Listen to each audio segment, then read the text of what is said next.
Hey there, beautiful people. It's Forever Sasha, and I am here at the BFI Film Festival to talk to one of the directors of one of the movies that's been nominated for the BFI Film Festival. She goes by the name of Jasmine Nunes. Jasmine, hello. Welcome. Nice to meet you. You too. It's an honor to speak to you. Oh, it's a pleasure to have you here to have a conversation about your movie, Ackee and Saltfish. Thank you. Can I just start off by saying congratulations. Thank you very much. Well done. It's your debut film. Yes. Right? 16 minutes long. Yes. You've decided to just go for it. Get in there. Exactly. Culture. So congratulations on getting it done. And for my other films, I will continue to do that. That's great. We absolutely love that, because we know, obviously, with being an artist and creating stuff, sometimes you can start and stop and it never gets completed. So well done on the completion. Thank you so much. Especially for your debut filmmakers, that situation is a bit more common, but I'm glad that I'm here and I'm excited to film my second. Great. And a massive well done as well to the production team. The team we were talking about, the quality of the audio, the quality of the videos, just stuff like that. Kudos, well done. Thank you. And I owe truly, this film is as much theirs as it is mine. Film is a collaborative medium, and that's what makes it so great.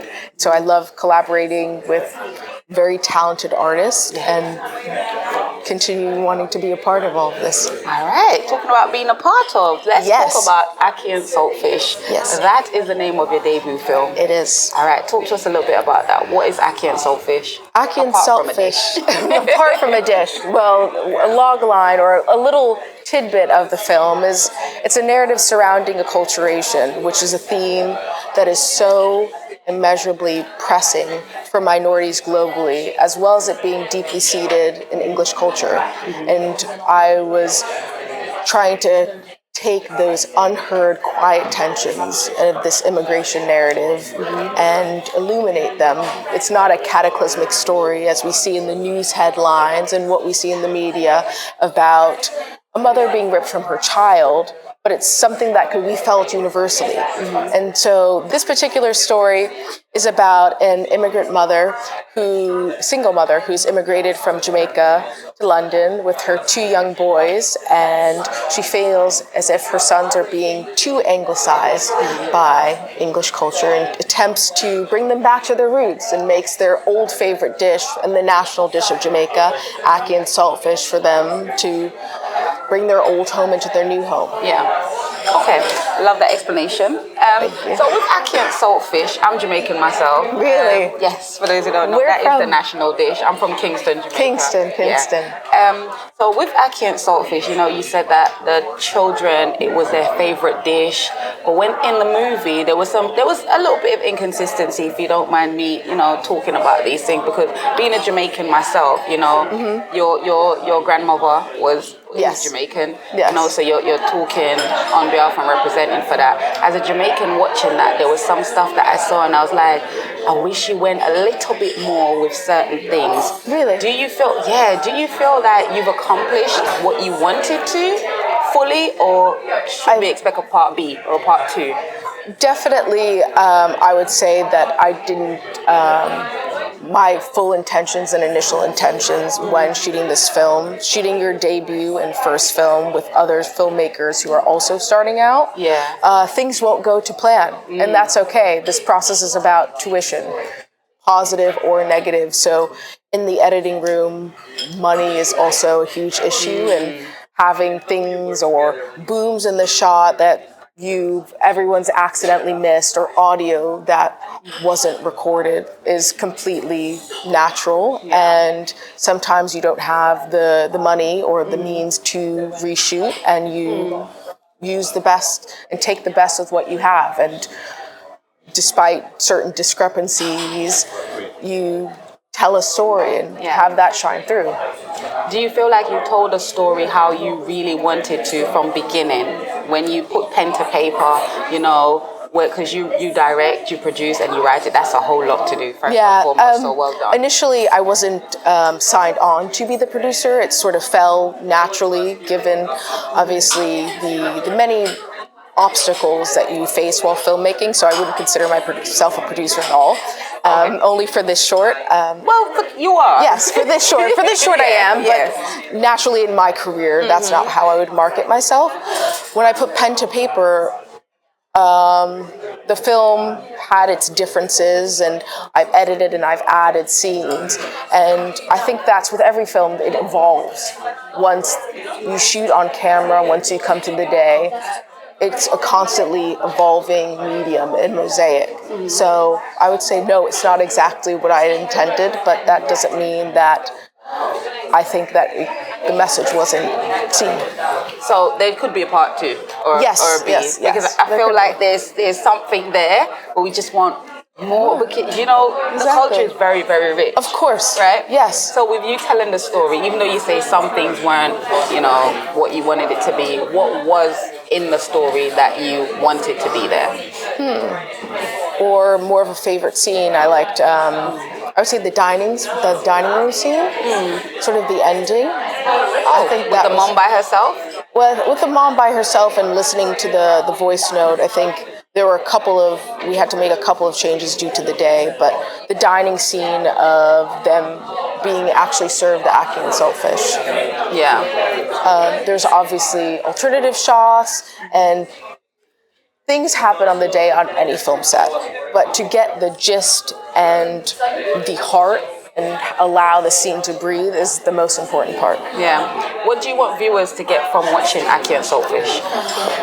Intention is always great, but it doesn't always, I can't affect impact, and the impact that I would like it to have is a narrative about acculturation, and that now, maybe looking back, this is part of the feedback that I got after the screenings. People came up to me, now I've really related to this film because I understand what my mother or my grandfather or my father was trying to teach me. And unfortunately, I wasn't as willing because I wanted to be like the other kids and eat the food the other kids wanted to. Food is the great equalizer amongst all communities. You know, everyone has their own dish. Bond with food. And bond with food. And to bring attention to that, but also to show that we're Black narratives that surround a Black cast do not solely have to be about racial strife. Yeah. I try to make this story as universal as possible. In my career and further, that's not what I'm trying to do. Racial strife and obviously bleeds into every moment of our lives, even today.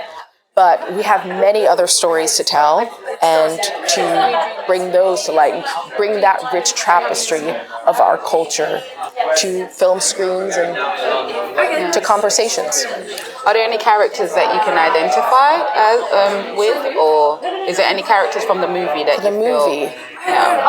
I'll take it too. I've never been, so I modeled the characters after my paternal grandmother, who immigrated from Jamaica to New York in the 1940s and raised 2 young boys. So they were mostly the inspiration for the character traits. So I haven't been in a similar situation since my father has taken more of the New York culture rather than the Jamaican culture, just being assimilated, not having any negativities, and we'd wish that we had a chance to hone in on our culture more. And now I think as anyone gets older, growing up in a different culture, they want to reintegrate into what they know, and they want to see their roots and see that tree grow. I would say maybe I would relate to Hilda the most, because as a woman who might bear children one day and might do that in, possibly in England, and most likely in England, I will have a completely different culture than my children. Do you like Ackee and Saltfish? Of course. Of course I do. What do you love about Ackee and Saltfish? Not the movie, the dish. No, I knew you were talking about the dish. Don't worry. Just to clarify to those at home. What do I love about it? Yeah, what's your I favorite love a thing Scotch about bonnet it? pepper. I just like I love the spice of it. All the textures just marry beautifully. Yeah. And I love myself some Scotch bonnet pepper, so. I wish we saw a little bit more. It's funny you say that. I wish we saw a little bit more of the color. You know, In that, the rich color. Because I honestly feel like you do have something there. Like with the movie, it's obviously it's a good movie. You've done your bit. You're in the British Film Festival. You know, but at the same time, it's like there's so much so rich. Exactly, that you couldn't contain in one, and I don't think that was what I was trying to, my intention was going into it. Yeah. I couldn't put all of this stuff, the intricacies of Jamaican culture into 16 minutes. There's so much more that I would love to explore. Yeah. But I tried to give little tastes and teasers and tease them and also bring the heart. Yeah. I love that.